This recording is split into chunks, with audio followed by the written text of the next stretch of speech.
Hello guys! Hello! Sagittarius, welcome dito sa aking channel, Kapalaran 888. Welcome!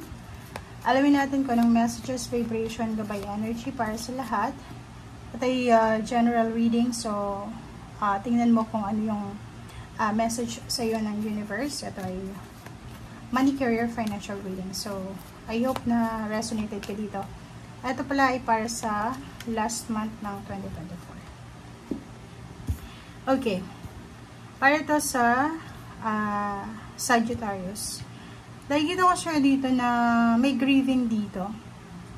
Siguro marami kang obligations, marami kang duties, responsibilities, or pwedeng marami kang bills na kailangan na bayaran, maraming utang, yun, parang ganun, literal na utang. Okay?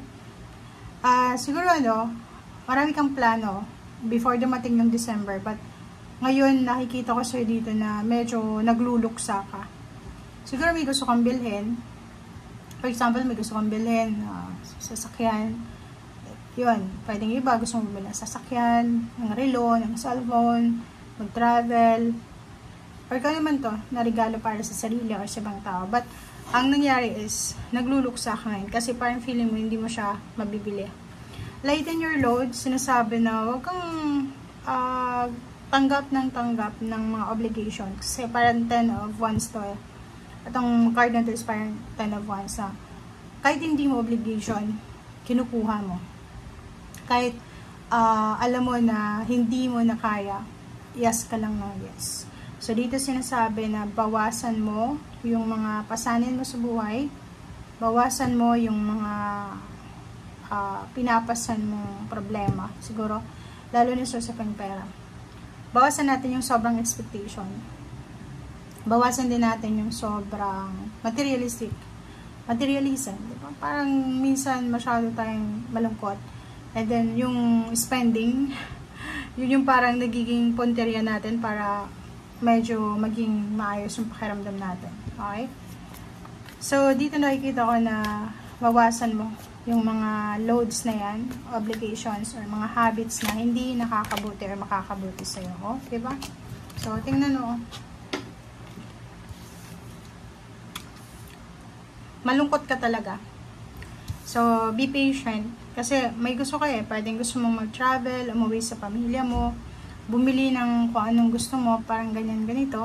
But, the problem is, hindi siya mangyayari kasi pwedeng hindi siya mangyari kasi wala talagang maipipilit. So, sinasabi siya dito na huwag kang mag-alala. Darating ang araw, darating ang oras na ano man itong gusto mo ay ibibigay sa'yo. Pero minsan, gusto nating pwersahin, gusto nating kontrolin. Pasensya yung kailangan mo dito. Okay? Ay, 6 of Wands. Wow. Travel. Okay, so meron din dito na Sagittarius na posibleng siya ay makakatanggap ng recognition, ng rewards, ng awards, ng papuri. Diba? I-recognize siya ng kanyang employer. Pwedeng bigyan siya ng financial bonus. Diba? Financial bonus talaga pera. Wow.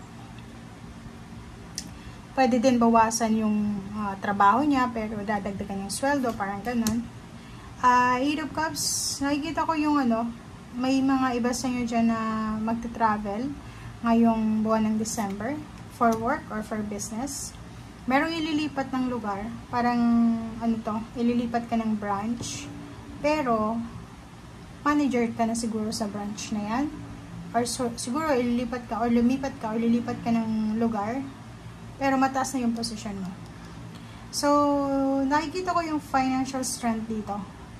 So, kung saan ka man papunta, diba? Parang sinasabi na kung saan ka man papunta, doon sa lugar na pupuntahan mo, doon mo makukuha yung stability, financial stability, balance, and security. 4 of Wands, wow.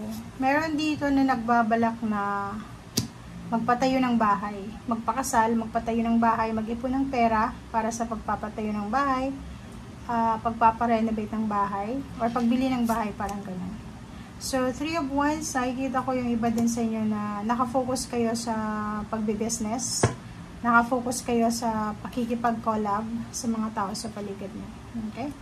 Yung Queen of Cups sa'yo dito is nagsasabi sa'yo na in the near future, siguro 3 months from now or 4 months from now, magiging sobrang stable and secure yung financial mo. Kasi yung iniisip mong source, negosyo, pwedeng magbibenta ka ng bahay or pwedeng mag-invest ka sa bahay, ay posibleng papatok talaga siya.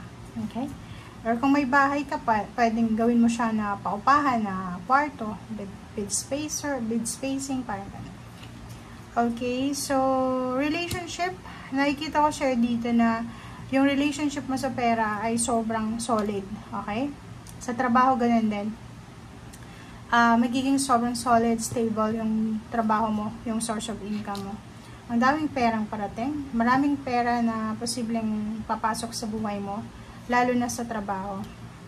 7 of Wands, kung gusto mong mag-stay sa situation, gusto mong palaging balance yung financial mo, yung hindi ka masyadong naghihirap or hindi ka masyadong namumroblema sa financial, kailangan pangalagaan mo kung anong meron ka. Kung may job ka ngayon, kung may career ka, focus ka sa career mo.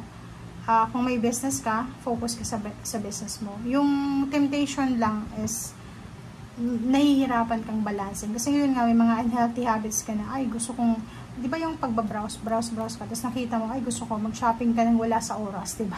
Parang ganun.